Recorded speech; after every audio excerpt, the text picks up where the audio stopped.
My name is Renee, and I was 34 when I finally grasped a hard truth. For certain people, family devotion is something performed in public and conveniently set aside behind closed doors. It can look like love from where others stand, but the moment real need arrives, the truth shows itself. I didn't see this clearly back then. I would learn it soon enough. My son Marcus was 8 when the diagnosis came. He sat on that crinkly paper covering the exam table, wearing his favorite blue shirt with a tiny dinosaur stitched on the pocket. The same shirt he'd insisted on wearing for 3 days straight, because 8-year-olds don't yet grasp that some days call for something different.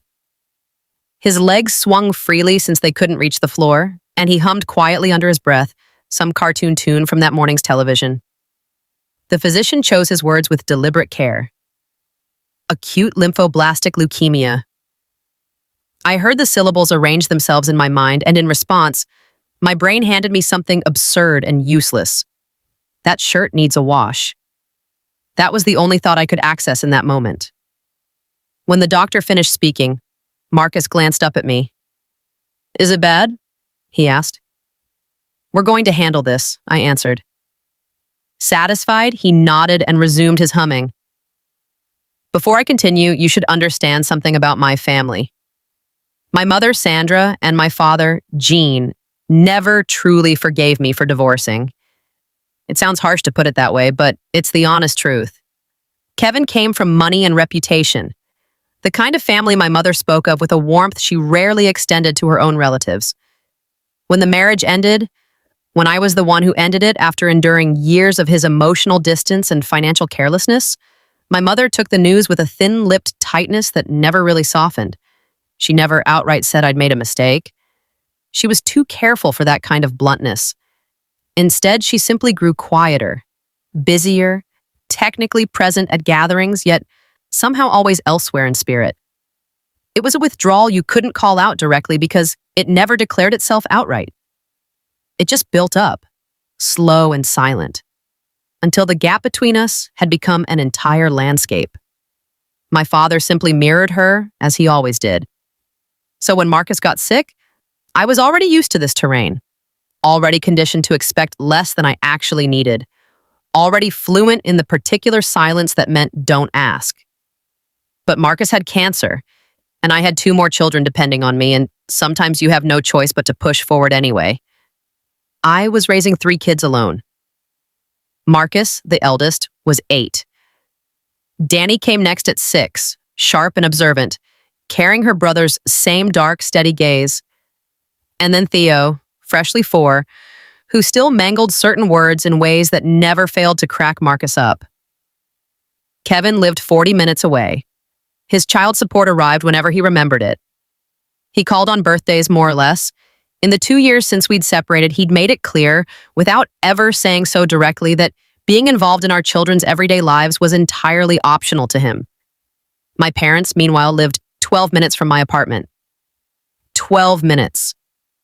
Hold on to that number, because it matters for what comes next. The months following Marcus's diagnosis didn't function like normal months at all. They became one unbroken crisis with no finish line in sight.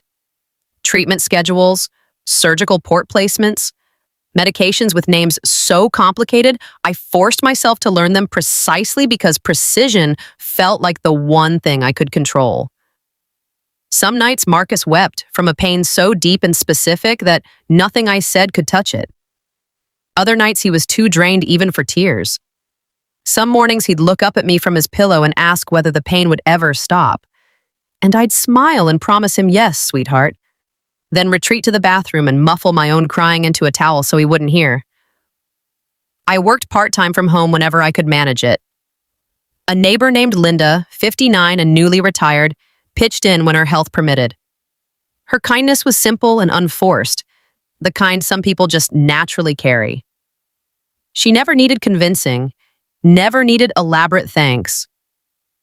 She showed up when she was able and quietly apologized on the days she wasn't. My parents visited the hospital exactly once during those first 3 months.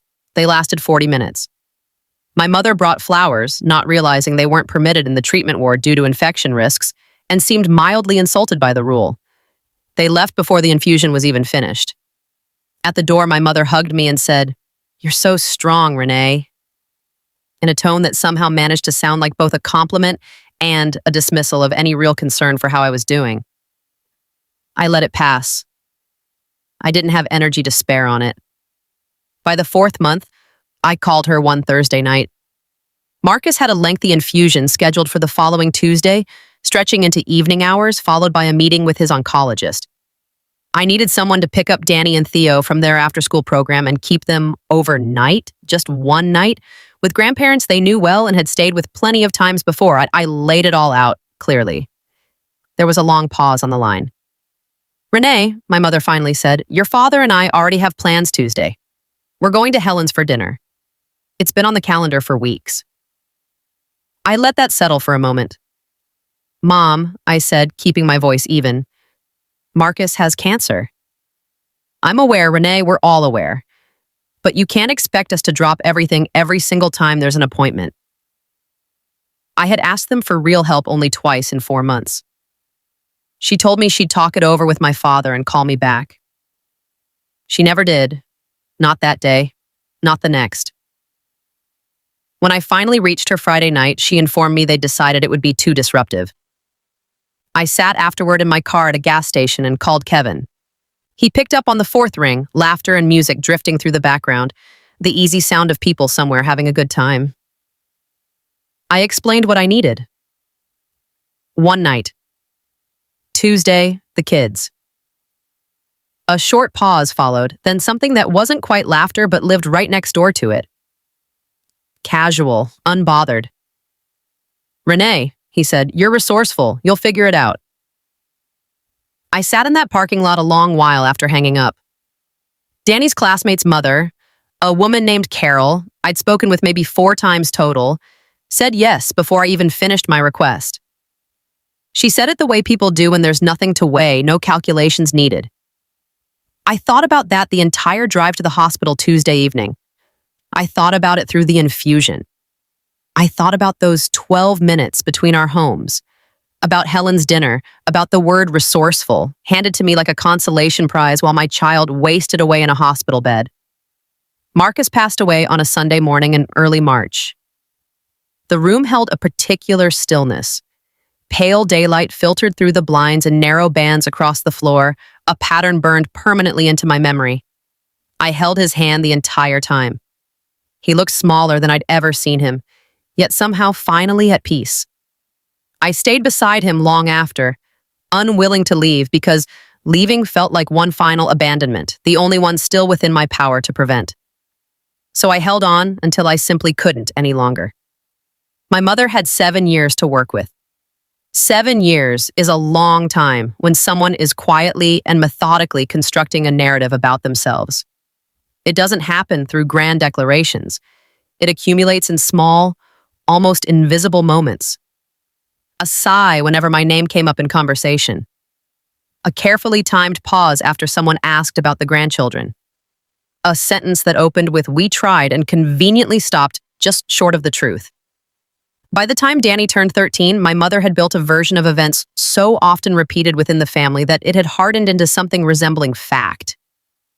She'd been there for us, she'd offered to help, but Renee had refused it because Renee, she'd say with practiced sorrow, was always so independent, so determined to do it all alone. You simply couldn't get through to her. I only learned this because my Aunt Patricia mentioned it casually at the grocery store 2 years after the funeral. Not to hurt me, but because she genuinely believed I already knew, having heard the story repeated so many times that she assumed it was simply the family's shared understanding of what had happened. I thanked her. I drove home. I sat in my kitchen for a very long time, saying nothing to anyone. By then, I was working full-time. Danny was navigating middle school. Theo, at 9, stayed endlessly busy building small mechanical contraptions with the same careful, focused hands his brother once had, a resemblance so striking that some evenings I had to step out of the room just to collect myself before returning. We had carved out a life. It wasn't effortless, and it certainly wasn't glamorous. Some months demanded real creativity with the budget, and certain holidays carried a heaviness that didn't lift until they'd passed. but it belonged to us. We'd built it ourselves, without help and without anyone's blessing, and it held together with the particular strength that only comes from things forged under real pressure. I saw a therapist named Grace, whose office overlooked a quiet courtyard. She had a gift for letting silence simply exist without rushing to fill it. Over many sessions, she helped me understand that I wasn't obligated to chase down and correct my mother's version of events in every room where it surfaced. That staying silent wasn't the same as agreeing, that surviving wasn't the same as losing. Still, I understood quietly that the truth remained intact somewhere, that it always had, and that truth, patient and unembellished, tends to surface eventually on its own schedule. What happened at Aunt Patricia's annual dinner wasn't something I planned. Danny planned it herself. She approached me on a Tuesday evening in October, 7 years after we'd lost Marcus. She was working through homework at the kitchen table while I cooked. She shut her notebook and fixed me with that same unflinching directness she'd had since she was 6 years old, and the kind that never wavered even during the hardest stretches. "Mom," she said, "Aunt Patricia's dinner is in 3 weeks." "I know," I said. "I want to say something during the toast." I turned away from the stove to face her fully. "Tell me," I said. So she explained what she planned to say, not in a dramatic way, but methodically, the way she approached most things, with clarity and no wasted words. She told me she remembered far more from being 6 than anyone assumed she could. She told me she'd watched her mother shoulder something that should never have been carried alone. She said she was tired of sitting at that table year after year listening to a version of events that bore no resemblance to what she'd actually witnessed. "I'm not going to be cruel," she said. "I'm just going to tell the truth." I stood there in the kitchen for a long while after she finished speaking. I thought of Marcus, of that little blue shirt, of thin bands of light across a hospital floor, of a gas station parking lot, and a phone call that ended with "you'll figure it out." I thought of 7 years of holiday dinners, 7 years of my mother's carefully measured sighs. "Okay," I told her. Danny nodded once and reopened her notebook. Aunt Patricia's dinner was the one fixed point on the family calendar every year. Over 40 people crowded into a large, warm house, the smell of good cooking filling every room, kids weaving between adult legs, the comfortable hum of a family that had always considered itself fundamentally good. My mother arrived in her best coat, hair freshly done, moving through the room with the easy confidence of someone fully at peace with her own version of history. I watched her from across the room as we came in. She hugged me. She hugged Danny and Theo, remarking on how tall Danny had gotten, saying it with the warmth of someone who'd supposedly witnessed every inch of that growth firsthand. I smiled and thanked her, then found my seat. The meal stretched on, loud and warm in that familiar way, wine flowing, dishes circulating, conversations overlapping and tangling together. My mother laughed at something Raymond said. My father sat quietly beside her, as always following her cues. Near the meal's end, Aunt Patricia called for the customary toast, just as she did every single year. The room quieted. Glasses rose. Then Danny stood up. It took a few seconds for the table to register what was happening. Conversations trailed off one by one until the entire room fell into the particular silence of a large group noticing something unexpected unfolding. My mother's hand rested lightly on her wine glass, and she smiled at her granddaughter with the easy anticipation of someone expecting to be charmed. Danny scanned the table slowly before she began. "I want to talk about my brother Marcus," she said. Her voice came out clear and steady. "He died 7 years ago. He was 8 and he had leukemia, and he was the funniest, kindest person I've ever known. I was 6 when he died. People assume kids that young don't remember much. I need you all to know that I remember everything." The room went completely still. "While Marcus was sick," Danny continued, "my mom needed help one night. She needed someone to watch me and my brother Theo so she could be with Marcus through a long hospital appointment. She called our grandparents. A beat passed. They said no, they already had dinner plans. My mother's smile began to falter, something underneath it starting to break through. She called our dad," Danny went on. Another pause. He laughed at her, told her she'd figure it out. Across the table, Raymond's eyes shifted toward my father, who suddenly found the tablecloth fascinating. A mom from my class helped us that night, Danny said. Someone my mother barely knew. She said yes before my mom even finished asking. My mother shifted in her seat. Danny turned to look directly at her then, not with anger, but something far more precise than anger. The steady, clear-eyed focus of someone who'd waited 7 years for the right room to say something true in. For 7 years, I've sat at this table listening to stories about how my grandparents were there for us, how they showed up. I need everyone here to understand what showing up actually looked like that year, because Marcus deserved to be remembered honestly, and my mom deserves to be seen honestly by the people who were supposed to love her the most. She lifted her water glass. To Marcus, she said, who deserved everything. And to my mom, who gave him everything she had, and then kept going. She sat back down. What followed was the longest silence I've ever sat through in any room.